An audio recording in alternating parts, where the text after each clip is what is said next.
बिस्मिल्लाहिर्रहमानिर्रहीम। अस्सलाम वालेकुम डियर स्टूडेंट्स। बच्चों कैसे हैं? सब ठीक ठाक हैं। लास्ट लेक्चर में बच्चों हमने एक्सरसाइज एंड की थी 9.2। नया सिलेबस हमने फर्स्ट ईयर का स्टार्ट किया हुआ है बच्चों। तो आज हम इंशाल्लाह एक्सरसाइज स्टार्ट करने वाले हैं 9.2।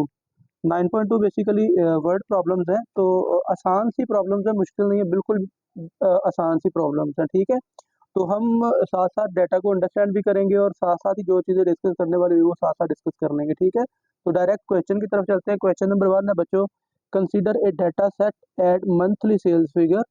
कहता है कि मंथली सेल्स फिगर का जो डाटा है वो ये है, a polynomial regression model PX. PX जो है वो पोलिनोमियल रिग्रेशन है और वो है X cube plus 2x² plus X minus 3 is fitted to this data. तो कहता है जो डाटा है ना उसको इस पोलिनोमियल में समझने का फिट किया गया है। ये जो पोलिनोमियल है बेसिकली ये एक डाटा को रिप्रेजेंट कर रहा है। If the observed sale in the 5th month are 240 units, find the percentage error. अब एरर क्या होती है, ऑब्जर्व्ड सेल क्या होती है? बेसिकली देखे ना, एक हमारे पास ना ऑब्जर्व्ड सेल होती है और एक प्रेडिक्टेड सेल होती है। ठीक है, ये जरा दिन में रखिएगा। और प्रेडिक्टेड सेल क्या होती है और ऑब्जर्व्ड क्या होती है, ये हम अंडरस्टैंड कर लेते हैं। इमेजिन कि एक बंदा है, कोई प्रोडक्ट सेल करता है, तो वो प्रेडिक्ट करता है कि इस मंथ में मेरी इतनी प्रोडक्ट सेल होंगी। तो फर्ज कर लेंगे 240 यूनिट के करीब ही हम बात कर लेते हैं। एक बंदा जो है वो सपोज करता है कि इस मंथ में ना मेरी 250 यूनिट सेल होंगी। ठीक है, तो वो जो खुद कह रहा है ना, प्रेडिक्ट कर रहा है कि 250 यूनिट सेल होंगी, तो वो क्या है, उसकी प्रेडिक्शन है। ठीक है, और दूसरे नंबर पे जो एक्चुअल सेल है वो है 240। उसने प्रेडिक्ट किया था कि 250 सेल होंगी, जबकि सेल कितनी हुई 240।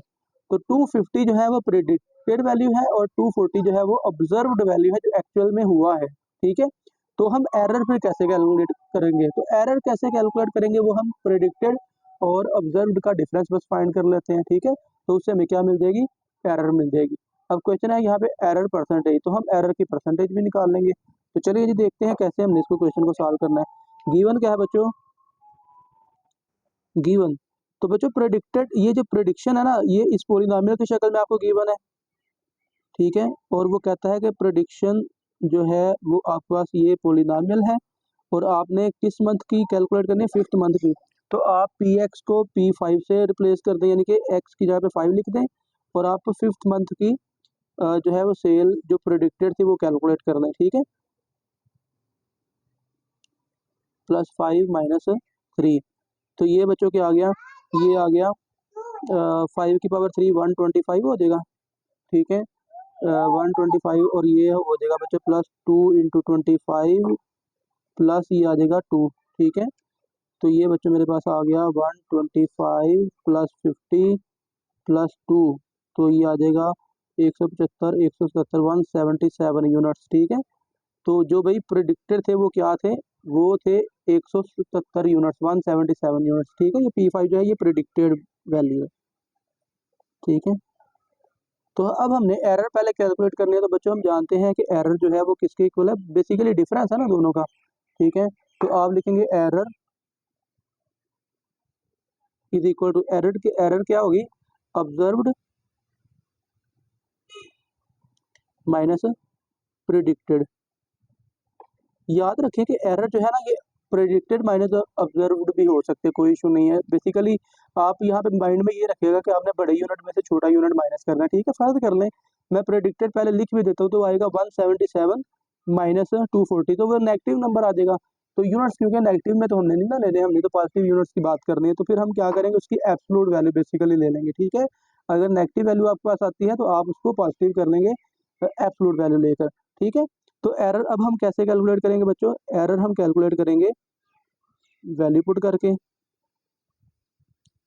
कैसे, ऑब्जर्व कितनी है 240 माइनस प्रेडिक्टेड कितनी है हमारे पास, प्रेडिक्टेड या P5 इसको कह लें। ठीक है, और वो आया है 177। ठीक है, तो ये हमारे पास कितने यूनिट्स बच जाएंगे, 63।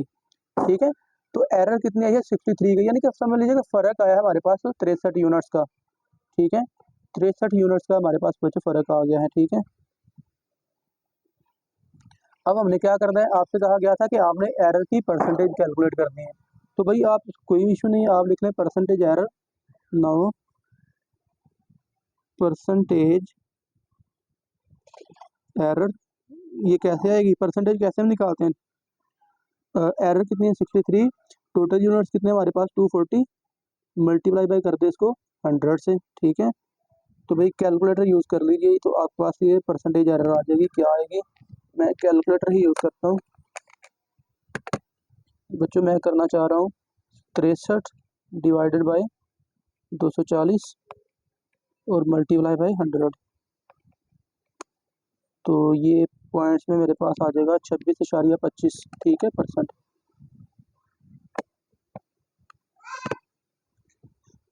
26.25%, ठीक है। तो ये बच्चों मेरे पास आ गए परसेंटेज एरर, ठीक है। तो यही मैंने कैलकुलेट करना था।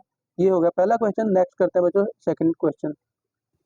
तो बच्चों क्वेश्चन नंबर 2 है, a retailer company has developed a polynomial regression model to predict weekly product demand. Demand का उसने मॉडल बना दिया है आपके सामने, D W is equal to W cube minus 2w square plus 5w minus 4, where D represented the predicted demand. D जो है ये प्रेडिक्टेड डिमांड है, याद रखिएगा। And W is the week number, और डब्ल्यू क्या है, week number. Use the remainder theorem. Reminder theorem आपने यूज करना है, तो सिंपल क्या करेंगे, डब्ल्यू की जगह पे वो वीक नंबर आप पुट कर देंगे, ठीक है ना। याद होगा आपको, रिमाइंडर थ्योरम हमने लास्ट लेक्चर में डिस्कस किया हुआ है, ठीक है। To predict demand for the third week. Third week के लिए आपने क्या करनी है, डिमांड प्रेडिक्ट करनी है, यानी कि बस डब्ल्यू की जगह पर 3 पुट कर देना, एक काम हो गया। If the observed demand is 22, observe जो है वो 22 है, तो कहते हैं calculate the prediction error. Error भी आपने कैलकुलेट करनी है, ठीक है। तो सोल्यूशन में वेरी सिंपल बच्चों, आसान सा क्वेश्चन है, जैसे पहले आपने किया, इतनी बड़ी बस स्टेटमेंट ही है, ठीक है। तो आपके पास बच्चों डी डब्ल्यू है W cube minus 2w square plus 5w minus 4, ठीक है। तो आप लिखेंगे डिमांड क्या है, demand for third week, demand prediction for third week. Third week है बच्चों, तो आपने डब्ल्यू की जगह पे बस 3 पुट कर देना, तो ये आएगा D3 इज इक्वल टू 3 का cube minus 2 into 3 square plus 5 into 3 minus 4। तो बच्चों ये आ जाएगा मेरे पास 9 माइनस 2 की पावर 3, 9, सॉरी ये 9 नहीं है 27 आएगा ना, 3 की पावर 3 27 आएगा, ठीक है। तो ये आएगा 9 2 बार 18 नफी 18 प्लस 15 नफी 4। तो अब आप इसको सॉल्व करेंगे, तो ये आएगा 9 में से 4 गए 5, 5 और 15 20, 20 यूनिट्स आ जाएगा बच्चों। तो ये हमारे पास जो प्रेडिक्शन है वो कितनी आ गई, 20 यूनिट्स, ठीक है। अब हमने एरर कैलकुलेट करनी है, तो नो एरर, और एरर हम जानते हैं किसके इक्वल होती है, ये होती है observed, observed minus predicted value. Observed, चले मैं यहाँ पे डिमांड साथ में लिख लेता हूँ, माइनस प्रेडिक्टेड डिमांड, ठीक है। तो ये आ जाएगा मेरे पास, ऑब्जर्व्ड कितनी थी 22 यूनिट्स, माइनस प्रेडिक्टेड कितनी आई हमारे पास 20 यूनिट्स, ठीक है। तो 2 यूनिट्स आ जाएगा हमारे पास एरर, ठीक है, 2 यूनिट्स एरर आ जाएंगे, ठीक है। तो प्रेडिक्शन कितनी आई हमारे पास थर्ड वीक में 20 यूनिट्स, और एरर कितनी है 2 यूनिट्स। तो ये हमारे पास बच्चों आंसर है। ओके हो गया। तो देखिए छोटा सारा बिल्कुल क्वेश्चन है, ठीक है, स्टेटमेंट बड़ी बड़ी है, क्वेश्चन बिल्कुल छोटे छोटे हैं। नेक्स्ट करते हैं क्वेश्चन नंबर 3। तो बच्चों क्वेश्चन नंबर 3 है, a digital signal processing system has a transfer function with A numerator bz is equal to z square minus z minus 2, use factor theorem to find the zeros of the system. एक system का ना आपको denominator given है, ठीक है। पहले तो हम देखते हैं कि डिजिटल सिग्नल प्रोसेसिंग ये प्रॉब्लम कौन सी है, ठीक है। तो बच्चों ये डिजिटल सिग्नल प्रोसेसिंग के बारे में मैंने थोड़ा सा कुछ लिखा हुआ है, ये जरा देख लीजिए। एक ट्रांसफर, ये ट्रांसफॉर्मेशन नहीं, transfer functions in the read main denoted as H G. Transfer function जो है ना बच्चों, इसको एच जी से डिनोट करते हैं, और बेसिकली ये रेशियो ऑफ पोलिनोमियल होता है, ठीक है। मतलब कि एच जी जो है ना, ये एक रैशनल फंक्शन होता है। बटे के ऊपर भी पोलिनोमियल जेड में, और बटे के नीचे भी एक पोलिनोमियल होता है in Z, where B Z जो बटे के ऊपर है represent the numerator polynomial related to the systems zero. ये इंपॉर्टेंट चीज है, न्यूमरेटर जो है ये इसका ताल्लुक किससे है, सिस्टम्स के जीरो से इसका ताल्लुक है। And A G represent the denominator, A G क्या है, डिनोमिनेटर में है, बटे के नीचे है, और ये किसको रिलेटेड टू द सिस्टम्स पोल, ये सिस्टम के पोल से इसका ताल्लुक है, ठीक हो गया। In the signal processing finding the roots. अब देखिए ये जो हमसे क्वेश्चन में पूछा गया वो बात आ गई है। तो कहता है finding the roots of the numerator of the polynomial BG provide the zeros of the system. अगर हम क्या करें, न्यूमरेटर के क्या कर लें, रूट्स फाइंड कर लें, तो हमें क्या मिलता है, हमें बी जेड जो है उसके सिस्टम के रूट्स मिल जाते हैं। ठीक है, कैसे मिलते हैं, कहता है if B Z is equal to zero then Z minus Z not is a factor of BG. BG क्या है, ये न्यूमरेटर है, ध्यान में रखिएगा। और उसके बाद जो similarly finding the roots of the denominator, अगर आप डिनोमिनेटर के रूट्स फाइंड करें जो कि एजी है, provide the poles of the system. Denominator से आपको क्या मिलेंगे, पोल्स। अब ये बस देख लें कि न्यूमरेटर से जीरोस मिलेंगे यानी कि सॉल्यूशंस मिलेंगे, और डिनोमिनेटर से क्या मिलेंगे, पोल्स मिलेंगे। ठीक है, if the A P not is equal to zero then Z minus P not is a factor of A G. ठीक है, तो अगर बच्चों क्या होता है कि वो जो आपने डिनोमिनेटर से रूट फाइंड किया ना, उसको अगर आप उस पोलिनोमियल में जेड की जगह पे पुट कर दें और अगर वो जीरो आता है तो हम कहते हैं Z minus P not is a factor of a Z. उसके अगली बात जो है, for a stable system all the pole must lie in the unit circle P not less than 1, absolute value of P not less than 1। चलें, ये तो stable system की बात बाद में करेंगे। अब देखिए हमसे डिमांड क्या की गई है, a digital signal processing system है the transfer function with numerator. Numerator given है आपको B Z, use factor theorem to find the zeros. तो बच्चों जीरोस हम कैसे फाइंड करेंगे, जीरो देखें ना, हमने थोड़ी देर पहले बात की है कि जीरो का ताल्लुक किससे है, बी दैट जो है represent the numerator related to the system zero. ठीक है, तो सिस्टम का जीरो फाइंड करने के लिए क्या होना चाहिए बच्चों, सिस्टम का जीरो फाइंड करने के लिए बी जेड का जीरो होना चाहिए। ठीक है, तो आप लिखेंगे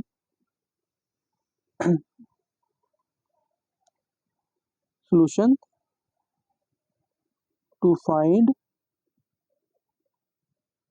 system zero zeros. System zero find करने, सिस्टम के हमने जीरोज फाइंड करने हैं, तो हम क्या करेंगे बच्चों, पुट कर देंगे B Z is equal to zero, यानी कि जेड की वैल्यूज बच्चों हमने फाइंड कर लेनी है। ठीक है, तो बी जेड आपको क्वेश्चन में गिवन है, वो है Z square minus Z minus two is equal to zero. तो बच्चों अब बस आप इसको क्या कर लें, फैक्टराइज कर लें। ठीक है, टू वन ज़ा टू, तो टू और वन का ही पेयर बन जाएगा, Z square minus two Z plus Z minus two is equal to zero बच्चों। तो दिस इम्प्लाइज दैट बच्चों ये आ गया Z common, Z minus two plus one common, Z minus two is equal to zero बच्चों। तो this implies that Z minus two again common, और ये आ गया Z plus one is equal to zero. तो क्योंकि मैंने रूट्स फाइंड करना है बच्चों तो क्या करूँगा, लिखूंगा आइदर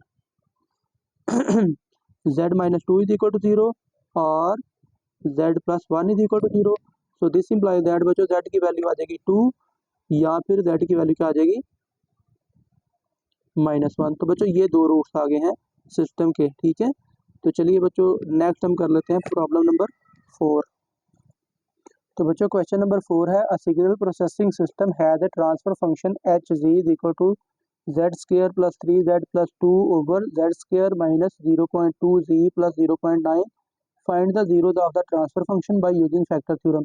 बच्चों हमने क्या करना है, जीरोज फाइंड करना है। तो याद रखें कि जीरोज का ताल्लुक न्यूमरेटर से है, यानी कि बटे के ऊपर वाली रकम से है। ठीक है, तो आप लिखेंगे सेम वही क्वेश्चन है जो आपने अभी अभी ऊपर किया है। ठीक है, टू फाइंड जीरोज आप क्या कर लेंगे, न्यूमरेटर को जीरो के इक्वल पुट कर लेंगे। ठीक है, आप पुट कर देंगे, न्यूमरेटर में क्या है उसका नाम हम जानते हैं ना कि वो क्या होता है, बी जेड। ठीक है, B Z is equal to zero, और बी जेड का मतलब क्या है, न्यूमरेटर। ठीक है ना, तो this implies that B Z की वैल्यू आप लिख लेंगे जेड स्क्वायर, ठीक है, ये वाली value plus 3z plus 2 is equal to zero. ठीक है, बेशक यहाँ पे मेंशन कर लेंगे बी जेड की वैल्यू क्या है, जेड स्क्वायर है प्लस 3z है और प्लस 2 है। ठीक है, अब देखें इसके अगर फैक्टर्स बनते हैं तो फैक्टर बना लेते हैं, 2 वन ज़ा 2 और 2 और 1 का ही पेयर बन जाएगा ना, Z square plus 2z plus z plus 2 is equal to zero. ठीक हो गया बच्चों, तो दिस इम्प्लाइज दैट कॉमन क्या निकलता है, यहाँ से जेड कॉमन निकला तो जेड प्लस टू, ठीक है, प्लस वन कॉमन तो ये आ गया Z plus two is equal to zero. Again क्या कॉमन निकलता है, जेड प्लस टू, तो बाकी क्या बचा, z plus one is equal to zero. तो बच्चों लिखेंगे either z plus two is equal to zero और z plus one is equal to zero. ठीक है, सो दिस इम्प्लाइज दैट बच्चों z की वैल्यू क्या आ जाएगी, यहाँ तो माइनस टू आ जाएगी या फिर z की वैल्यू आ जाएगी माइनस वन। ठीक हो गया। तो बच्चों प्रॉब्लम बड़े आसान से हैं, बस स्टेटमेंट को आपने अंडरस्टैंड करना है कि आपसे डिमांड क्या की गई है। ठीक है, तो क्वेश्चन नंबर 4 के बाद नेक्स्ट करते हैं क्वेश्चन नंबर 5। तो बच्चों next question number 5 exactly question number 4 ही है। ठीक है, a signal process system has transfer function H G is equal to Z square minus 0.5 Z minus 0.5 over Z Q plus one, find the zeros.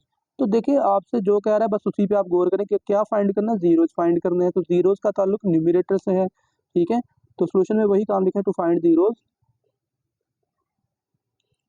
ठीक है, to find zeros using factor theorem. Factor theorem से क्या मुराद है, अब यहाँ पे फिर क्या होगा, polynomial at Z not is equal to zero होगा, यानी कि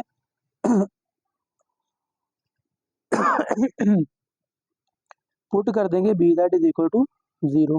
ठीक है, तो चलिए बच्चों फिर हम अब क्या करेंगे, Z square plus 0.5 Z minus 0.5 is equal to zero. ठीक है, अब ये देखें एक तो तरीका ये है, आप इसको ना क्वाड्रेटिक फार्मूला यूज कर लें, ए की वैल्यू 1, बी की वैल्यू 0.5 और सी की वैल्यू माइनस 0.5। या दूसरा तरीका ये है कि आप इसका डेसिमल खत्म कर लें, शारिया की जगह पे 1 लगाएं, ओवर 10 लिख लें, तो ये 5/10 यानी कि 1/2 बन जाएगा।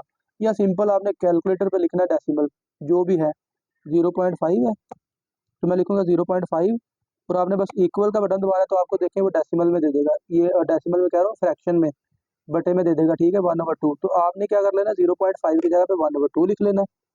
ठीक है, ये उस केस में है कि अगर आप क्वाड्रेटिक फार्मूला यूज नहीं करना चाह रहे। ठीक है, minus 1/2 is equal to zero. अब इससे क्या होगा, ये फ्रैक्शन हम खत्म कर सकते हैं 2 से मल्टीप्लाई करके थ्रू आउट, तो ये आएगा Z square plus 2 Z square plus Z minus one is equal to zero. ठीक हो गया ना। तो अब बच्चों हम क्या कर सकते हैं, यहाँ पे हमने क्या करना है, टू जीरोस फाइंड कर रहे हैं, तो अब इसको हम फैक्टराइज कर लेते हैं बच्चों। तो हमारे पास पेयर क्या बन जाएंगे, 1 2 ज़ा 2, तो 2 और 1 का ही पेयर बन जाएगा यहाँ पे भी। ठीक है, तो ये आएगा Z 2 Z square plus 2 Z और minus Z minus one is equal to zero. ठीक है, तो यहाँ से 2 जी कामन आएगा बच्चों, तो ये आएगा G plus one minus one common, तो ये भी आ गया G plus one is equal to zero बच्चों। तो ये आ गया G plus one again common और ये आ गया 2 G minus one is equal to zero. ठीक है, तो इधर Z plus one is equal to zero और 2 G minus one is equal to zero. तो बच्चों यहाँ से जेड की वैल्यू क्या आ जाएगी, -1 और यहाँ से आ जाएगी जेड की वैल्यू 1/2। तो ये बच्चों ये जीरो आ गए या रूट्स इसके आ गए हैं। ठीक है, नेक्स्ट हम करते हैं क्वेश्चन नंबर 6। तो बच्चों अब क्वेश्चन नंबर 6 है, a signal processing system has a transfer function with A denominator. यहाँ पे अब क्या गिवन है, डिनोमिनेटर, दैट मीन्स के इस प्रॉब्लम का ताल्लुक फिर पोल्स से है। Use the factor theorem to find the poles. देखें पोल्स कह रहा है फाइंड करें of the system and determine if the system is stable. चले बच्चों हम क्या करेंगे, पहले तो फाइंड करते हैं पोल्स और देखेंगे कि क्या पोल्स जो आते हैं यानी कि जो जेड की वैल्यूज आती हैं उनकी एब्सोल्यूट वैल्यू जो है वो 1 से छोटी है। तो अगर छोटी है तो सिस्टम फिर क्या है, स्टेबल है। ठीक है, तो आप लिखेंगे the poles occur when A Z is equal to zero. ठीक है, डिनोमिनेटर को जीरो आपने रखना होता है ना, तो ये फिर हमारे पास क्या आएगा, this implies that Z square minus 0.3 Z minus 0.4 is equal to zero. अब फिर वही मामला है कि आप चाहे तो डायरेक्ट क्वाड्रेटिक फार्मूला यूज कर सकते हो, लेकिन मैं तो नहीं क्वाड्रेटिक फार्मूला यूज करने वाला, मैं इसकी फैक्टराइजेशन करना चाहता हूँ। मैंने कैलकुलेटर पे लिखना है 0.3, इक्वल दबाऊंगा तो मुझे मिल जाएगा 3/10। क्या मिला बच्चों, 3/10। ठीक है, तो मैं इसको लिख लूंगा, this implies that Z square minus 3/10 जी। ठीक है, और फिर माइनस 0.4 को भी ऐसे ही आप कर लेंगे, तो लिखेंगे 0.4 और इक्वल दबाएंगे तो ये देखो 2/5 आपको मिल जाएगा। ठीक है, 2/5 भी लिख सकते हो या इसको 4/10 भी लिख सकते हो। ठीक है, चलिए फर्ज कर ले मैं इसको 4/10 ही लिखता हूँ। Is equal to 0। ठीक है, समझ लें कि डेसिमल की जगह पे 1 और 1 के बाद डेसिमल के बाद 4 एक डिजिट है तो 1 0। तो समझ लें आपने क्या किया, अशारिया खत्म किया है। अब इसको आप थ्रू आउट क्या कर लें, 10 से मल्टीप्लाई बच्चों कर लीजिए। ठीक है, 10 से मल्टीप्लाई करेंगे तो ये बच्चों आएगा 10 G square minus 3 G minus 4 is equal to 0। तो इसके पेयर देख ले बनते हैं 4 10 बार 40 और 8 और 5 का पेयर बन जाएगा G 10 G square minus 8 G plus 5 G minus 4 is equal to 0। तो बच्चों कॉमन क्या निकलता है यहाँ से, 2 जी कॉमन आएगा, तो ये आ गया 5 जी और minus 4 plus 1 common, 5 G minus 4 आ गया यहाँ पे भी is equal to 0। This implies that 5 G minus 4 again common और यहाँ पे आएगा 2 G plus 1 is equal to 0। ठीक है, तो अब बच्चों आप इसको 0 के इक्वल रख लीजिए, either 5 G minus 4 is equal to 0 और 2 G plus 1 is equal to 0। तो यहाँ से बच्चों आपको 5 जी क्या मिल जाएगा, 4 के इक्वल, और z की वैल्यू आपको मिल जाएगी 4/5 जो कि डेसिमल में बनेगी 4/5। ये बच्चों मिल जाएगा 0.8। ठीक है, और यहाँ से आपको 2g की वैल्यू मिल जाएगी -1 और z की वैल्यू मिल जाएगी -1/2 जो डेसिमल में होगा -0.5। ठीक है, तो ये पोल्स मेरे पास आ चुके हैं बच्चों। अब मैंने देखना है कि क्या ये 1 से छोटे हैं इनकी एब्सोल्यूट वैल्यू। ठीक है, ये तो क्लियर है, ये भी बेसिकली चले क्लियर ही है, 0.5 है। तो आप लिखेंगे सिंस एब्सोल्यूट वैल्यू ऑफ 0.8 ये किसके इक्वल है, ये 0.8 के ही इक्वल है और ये लेस देन 1 है। एंड एब्सोल्यूट वैल्यू ऑफ -0.5 ये भी इक्वल है 0.5 के और ये भी क्या है, लेस देन 1 है।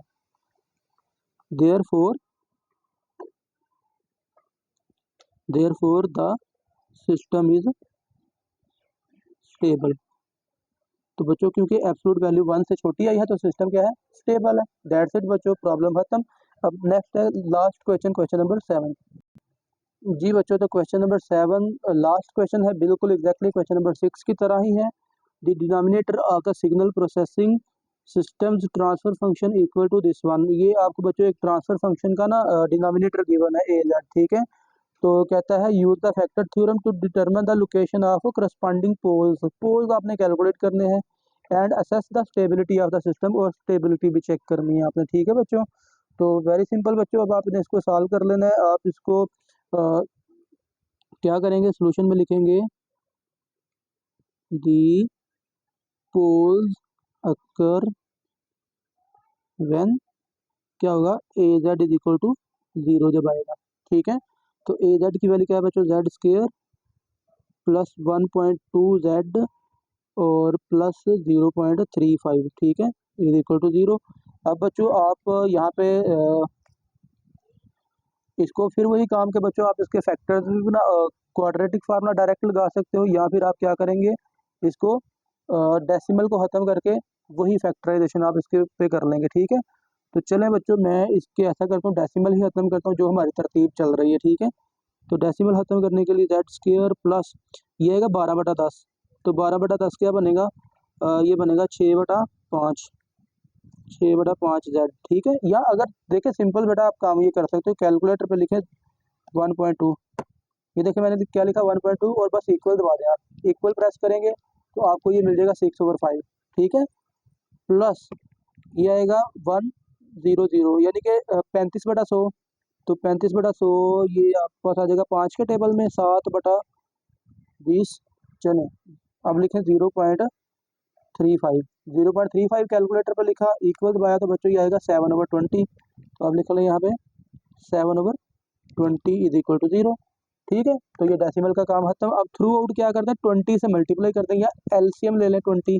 तो बच्चों ये मेरे पास आ जाएगा 20 जी स्क्र प्लस ये क्या आएगा बच्चों, 5 4 बार 20, 4 तरफ 6 into G plus 7 is equal to 0।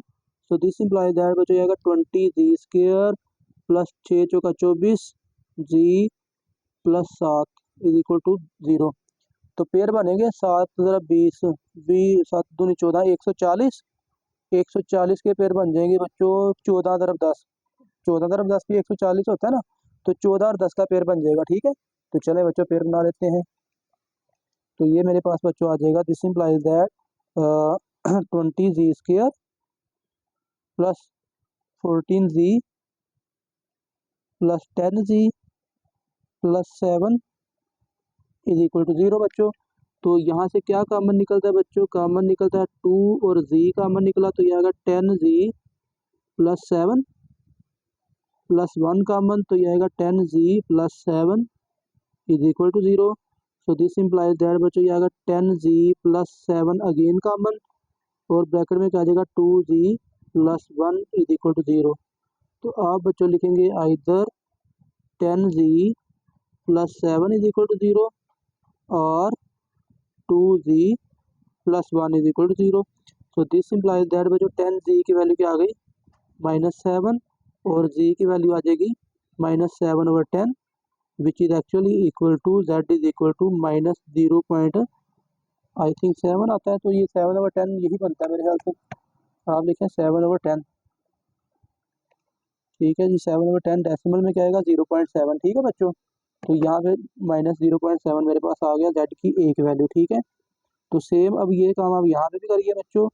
तो ये आ गया 2z is equal to -1 z is equal to -1/2 which is actually equal to z is equal to -0.5।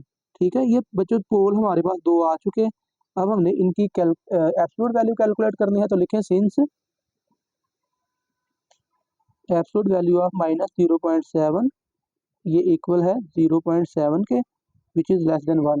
ठीक है, एंड एब्सोल्यूट वैल्यू -0.5 ये भी किसके इक्वल है 0.5 के, जो आल्सो लेस देन 1 है। ठीक है, तो आप लिख लें देयरफॉर द सिस्टम